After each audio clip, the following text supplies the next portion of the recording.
MLG Dallas Day 2. This is Gwin here with Quantic Media, and I am here with Complexity's Ryze. We're going to talk a little bit about his games, a few other things, but Ryze, unfortunately, you got eliminated. But let's talk a little bit about those games. So how'd you do yesterday? Yesterday, we drove up here from the Complexity team house, and pretty much got here during the middle of warm-up, actually, and then had to play. So that was all right, and I made it to the third round of winners. Okay. But then I was feeling kind of tired, and I had to play against some Kenjin. Do you know him? I do know McKinjon, yeah, Brian. Yep. So I was a little bit surprised at first because he was playing under Cat2 StarCraft's account. Oh, really? So okay. I was like, oh, this is... Katu's here? Yeah, and then I didn't play as well as I know I could have. Okay. And I lost there. ZVZ is volatile nonetheless. Yeah. And then the next day, or today actually, was the lower bracket. And I started playing at 12 in round 3 to losers bracket. And I made my way through to round 6, I believe. Okay. I faced a couple Terrans, High Master named Nathanius, another guy named Maestro Saga. And then I ended up losing to another Zerg player, a Grandmaster Zerg player named Sir Robin. Oh, yeah. You've heard of him too? Yeah, no, I have. I actually cast a few of his games. His EVZ is quite good. His control is really good. That's one of the things that that's one thing. struck me about his play. Yeah, so. his EVZ actually, he does a build that none of the other Zergs do right now. Oh, okay. So he's just out of the metagame then. Exactly. Okay. I haven't had any practice against his style. Okay. Yeah. So it's interesting though. And I mean, playing Zerg, you really have to sort of know the timings of your opponent to hold that kind of stuff off. Right now, it's either standard Infestor or standard Mutalist play, but he does something kind of in between a little bit. That's kind of weird. Yeah, it's not in between Muta and Infestor, but he hits early Carpus, and then takes a third base with it quickly. Oh, okay. But then instead of doing a lot of Ling heavy play, he does some of that, but then he makes a lot of roaches behind it too, and then he hits you with all the roaches and Lings and Banelings. So it's a strong timing, and with the way that I play, I'm a Mutalist guy. Yeah. And it's it hits at this awkward timing where you want to make your Mutalist and put pressure on, but you're getting pressured. Yeah, makes sense. All right. Well, so out.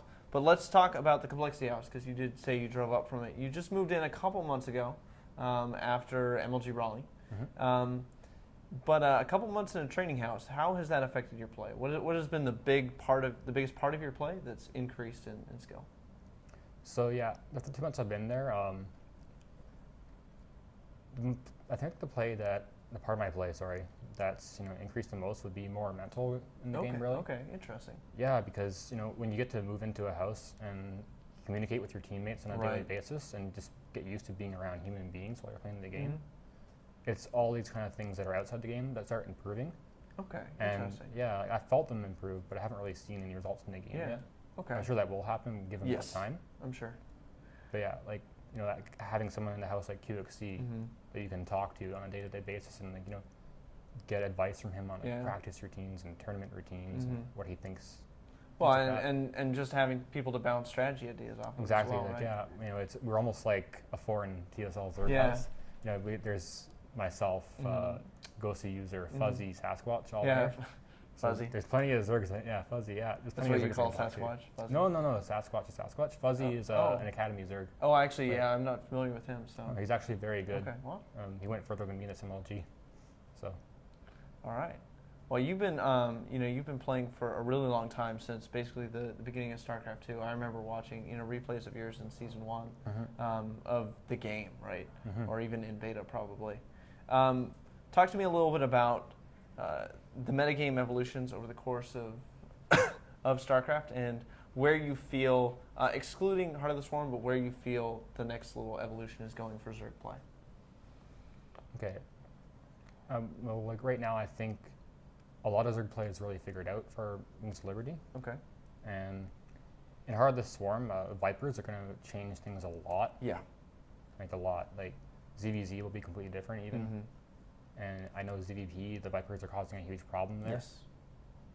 So, but sorry, your question was how is... what do you think, excluding Heart of the Swarm, do you think there's any changes in metagame that are going to occur before we get there? I think the ZVZ metagame might change a lot. Okay. Because recently, now that Zerg has been kind of dominant, it was in the past, like we had to figure out ZVT and ZVP, and that meant, and when it came to ZVZ, we were like, oh, I'm just gonna like lane bang do something, you know. And now that on ladder especially, all you get is like Zergus these days. Like I can play ladder for 4 days, and not play a Terran. Wow. And play multi Zerg and Protoss. So with all that, you know, the higher volume of Zerg players and Zerg matchups you're playing, I think ZVZ is starting to get really developed and figured out. Okay. A lot of games, you know, we're seeing lately are going to Infestor, Broodlord, and ZVZ even. So I think we're going to see a lot of changes, you know, in the strategies, the openings in ZVZ, and the mid game as well. Awesome. Yeah, I'm definitely looking forward. ZVZ is actually my favorite matchup. It's just so fascinating to watch and cast and play. It's very mechanically demanding, and it's very strategic. Yeah. All right. Well, thank you so much for the interview. Do you have any people or sponsors you'd like to give shout-outs to? Yep. Shout out to the Gamma Gamers, Complexity Gaming House. Shout out to our sponsors, Creative, Sound Blaster, PNY, QPad, Origin PC, Crafter System. And shout out to Pop Film Inc., the guys from Canada who are filming a movie on esports to go on the Movie Network and Discovery Channel. That's pretty awesome. Are you in that movie? Yes, they've been following me around this MLG actually, and my whole team. All right. Well, yeah, I'll definitely check that out on the Discovery Channel when it comes on. Or the Movie Network. Or the Movie Network. We haven't decided where it's going yet. Yeah. Oh, okay. One of the two. Either way, thank you so much for the interview. We'll see you, of course, at the next esporting event, and hopefully that training in the house really pays off for you. But for now, this is Gwin with Quantic, signing out.